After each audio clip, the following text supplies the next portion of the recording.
Now, here's a question for you. Do you share your passwords with your partner? Well, if you do, you're not alone. A new study today shows that over 70% of Brits now share a digital password with their significant other. But a warning, there could be some serious consequences. Well, my next guest lost over $200,000 when she became one of the victims of the Tinder swindler, Simon Leviev. Cecile Fialahoy is now the co-founder of LoveSaid, an organisation that aims to support victims of fraud. Welcome to you. Thanks very much for being with us, Cecile. Tell us a bit about what happened to you and how it inspired you to set up this business.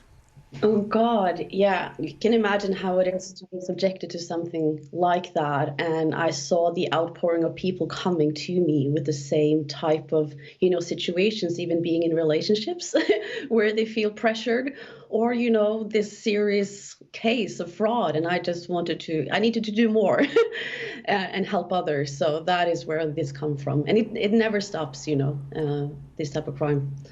So how much of an issue is the sharing of passwords when it comes to fraud?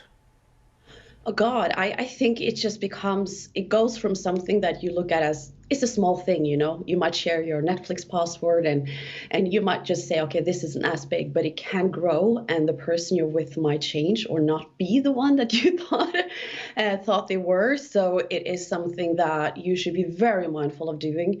Take me as a big learning for everyone that it can have very serious implications of trusting the wrong person. There's a lot of bad people out there. So are you saying we shouldn't even share something like our subscription password to Netflix, Amazon Prime, that kind of thing?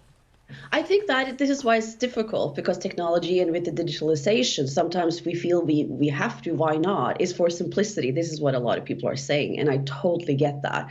But if you're then having that password for Netflix, be mindful to have another password maybe for other things that are a bit more serious. The thing is that we're sharing the same password over a lot of different entities now, both for our online banking. So be mindful if you have that for the Netflix and you share that with your significant other, just have a different one for something that's a bit more serious.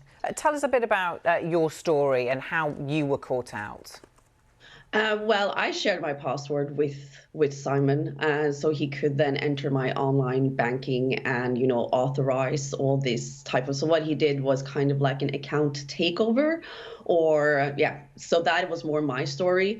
Other people might more have identity theft, that people go behind people's back and take up, for example, high consumer debt loans and those type of things. But in my case, he was using my credit card and using my name to do all the spend. So everything is in my name, and that is how they're doing it. So he goes off scotch-free, and a lot of fraud victims are then left with all the implications of what they did. Yeah, and having gone through that and still very much going through that yourself, what advice would you give to men and women who perhaps might be being pressured to share details of any password by their partner?